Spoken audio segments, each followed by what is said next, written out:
हमारा तो नजर नहीं पड़ा था कि भैया आए हुए। अभी जस्ट आए।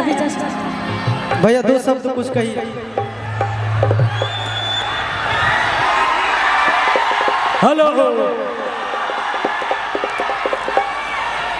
मंच पर विद्यमान टुनटुन यादव जी के छोटे भाई और भोजपुरी के रेसिंग स्टार, दुनिया जिसे टुनटुन यादव के नाम से जानती है, अपने छोटे भाई आशीष जी के साथ मौजूद हैं।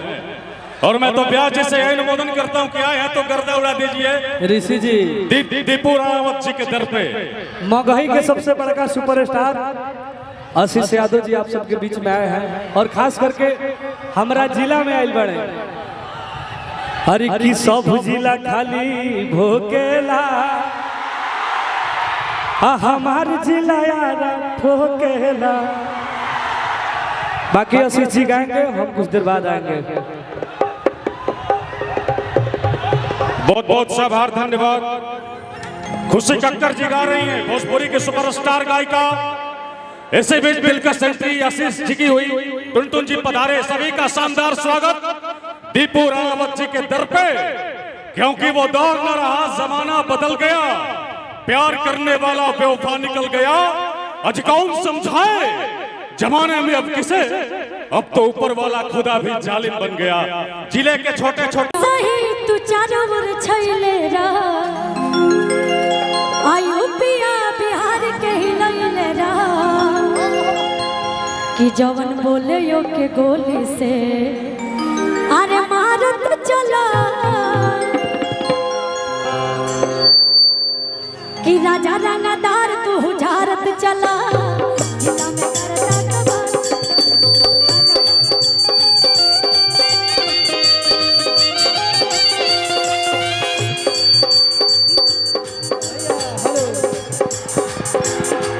हेलो हेलो एक सेकंड।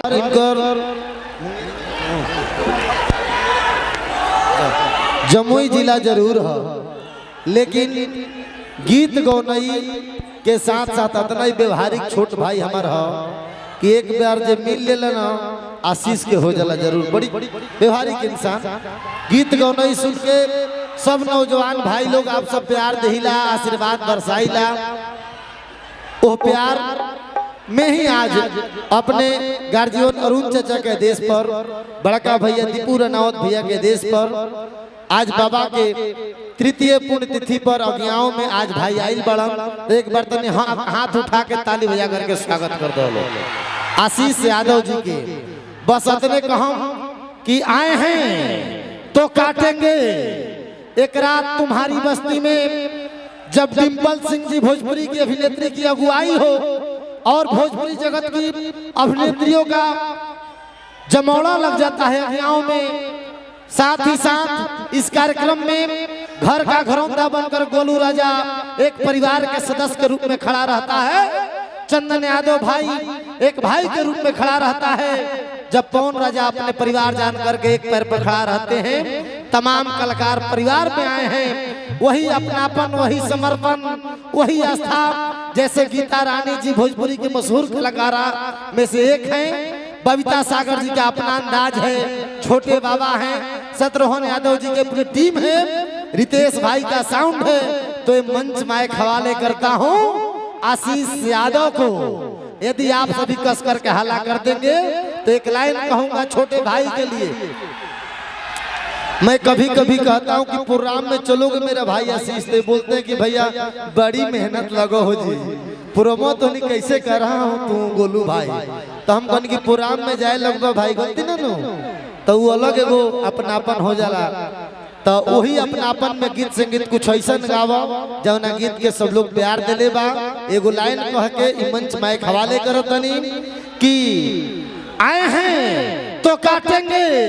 एक रात तुम्हारी बस्ती में चाहोगे तो कर लेंगे। आशीष यादव दो बात आपके बस्ती में, मन के सुने आंगन में करीब घटा बन जाओगे। कर देंगे गीतों के बरसात आपके बस्ती में, तमाम गीत गाएंगे।